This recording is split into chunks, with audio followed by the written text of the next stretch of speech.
Horton Hatches the Egg by Dr. Seuss. Sighed Maisie, a lazy bird hatching an egg. I'm tired and I'm bored and I've kinks in my leg from just sitting here day after day. It's work, how I hate it. I'd much rather play. I'd take a vacation, fly off for a rest, if I could find someone to stay on my nest. If I could find someone, I'd fly away free. Then Horton the elephant passed by her tree.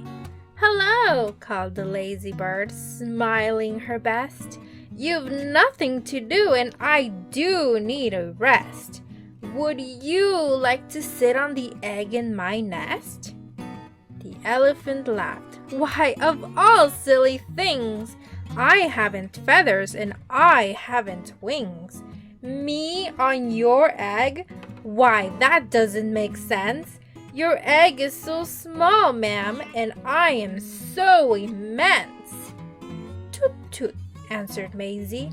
"I know you're not small, but I'm sure you can do it. No trouble at all. Just sit on it softly. You're gentle and kind. Come, be a good fellow. I know you won't mind." "I can't," said Elephant. "Please," begged the bird. "I won't be gone long, sir. I give you my word. I'll hurry right back. Why, I'll never be missed." "Very well," said the elephant, "since you insist.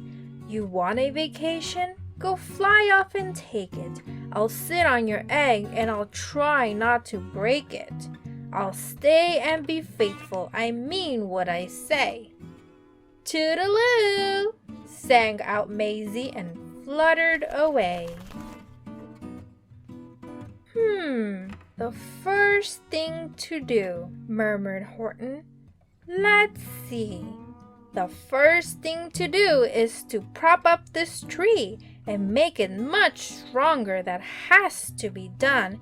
Before I get on it, I must weigh a ton." Then carefully, tenderly, gently he crept up the trunk to the nest where the little egg slept. Then Horton the elephant smiled.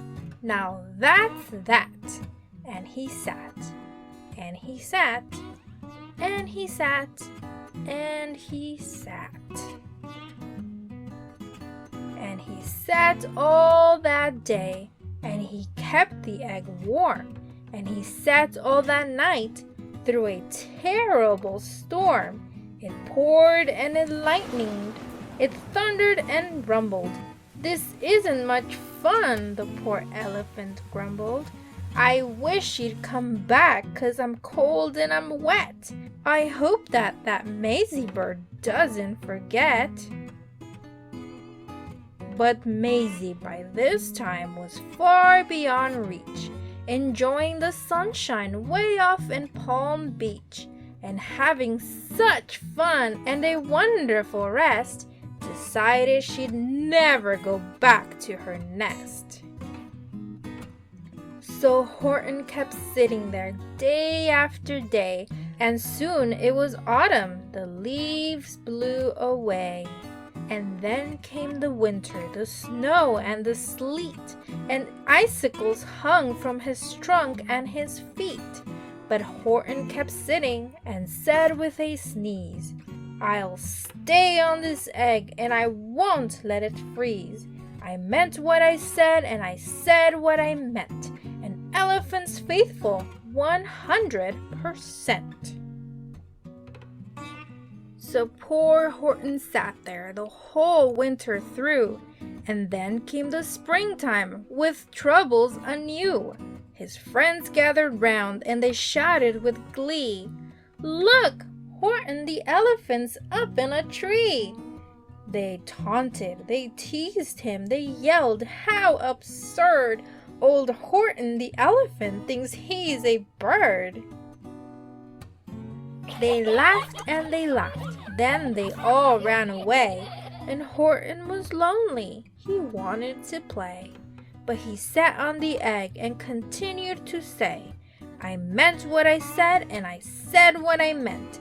An elephant's faithful 100%. No matter what happens, this egg must be tended." But poor Horton's troubles were far, far from ended. For while Horton sat there so faithful, so kind, 3 hunters came sneaking up softly behind. He heard the men's footsteps. He turned with a start. 3 rifles were aiming right straight at his heart. Did he run? He did not.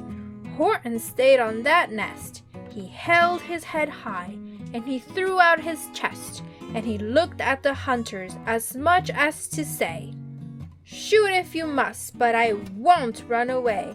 I meant what I said, and I said what I meant. An elephant's faithful 100%.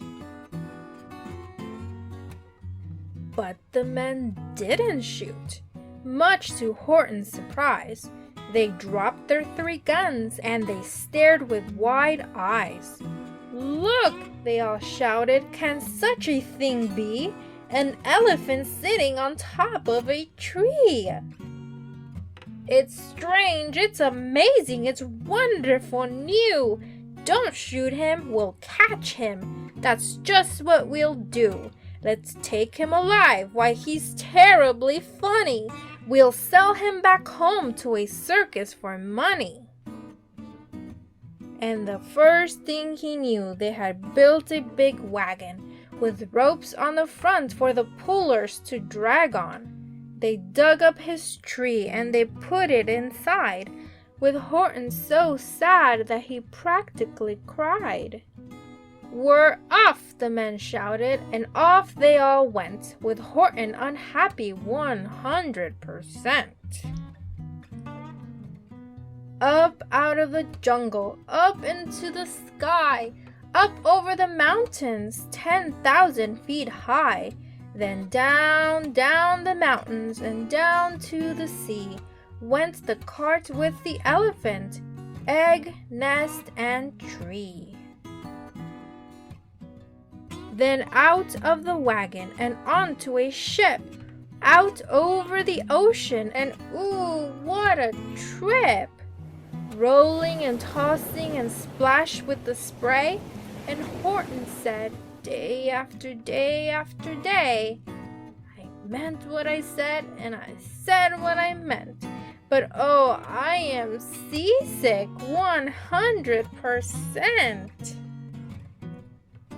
After bobbing around for 2 weeks like a cork, they landed at last in the town of New York. "All ashore!" the men shouted, and down with a lurch went Horton the elephant, still on his perch, tied onto a board that could just scarcely hold him. Bump! Horton landed, and then the men sold him.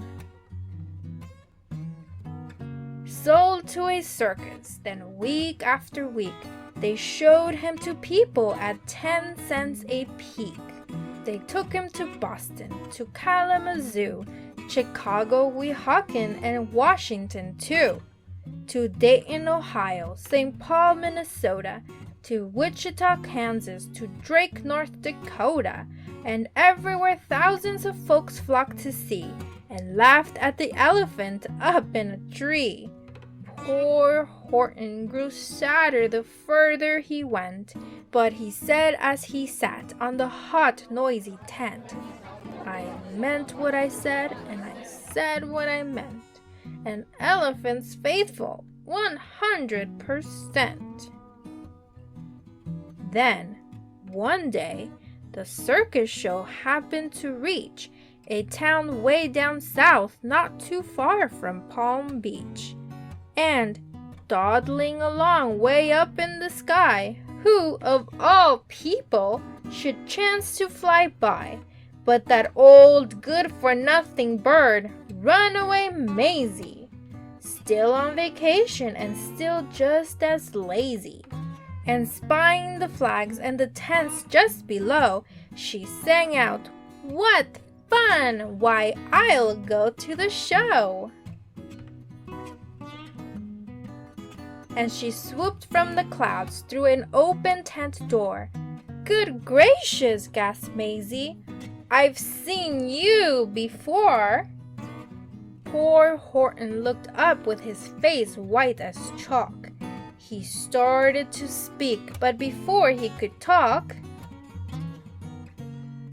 there rang out the noisiest, ear-splitting squeaks from the egg that he sat on for 51 weeks.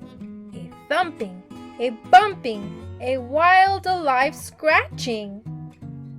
"My egg!" shouted Horton. "My egg! Why, it's hatching!" "But it's mine!" screamed the bird when she heard the egg crack. The work was all done, now she wanted it back. "It's my egg!" she sputtered. "You stole it from me! Get off of my nest and get out of my tree!" Poor Horton backed down with a sad, heavy heart.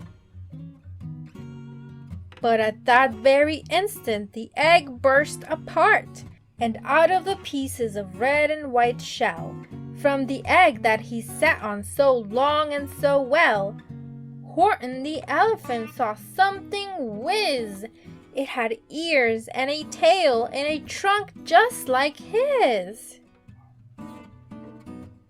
And the people came shouting, "What's all this about?" They looked and they stared with their eyes popping out. Then they cheered and they cheered and they cheered more and more. They'd never seen anything like it before. "My goodness, my gracious," they shouted. "My word, it's something brand new. It's an elephant bird." And it should be like that, because Horton was faithful, and he sat and he sat. He meant what he said, and he said what he meant. And they sent him home happy 100%. Okay, friends, that's the end of our story. Thanks for watching. Don't forget to like and subscribe for more videos. See you next time.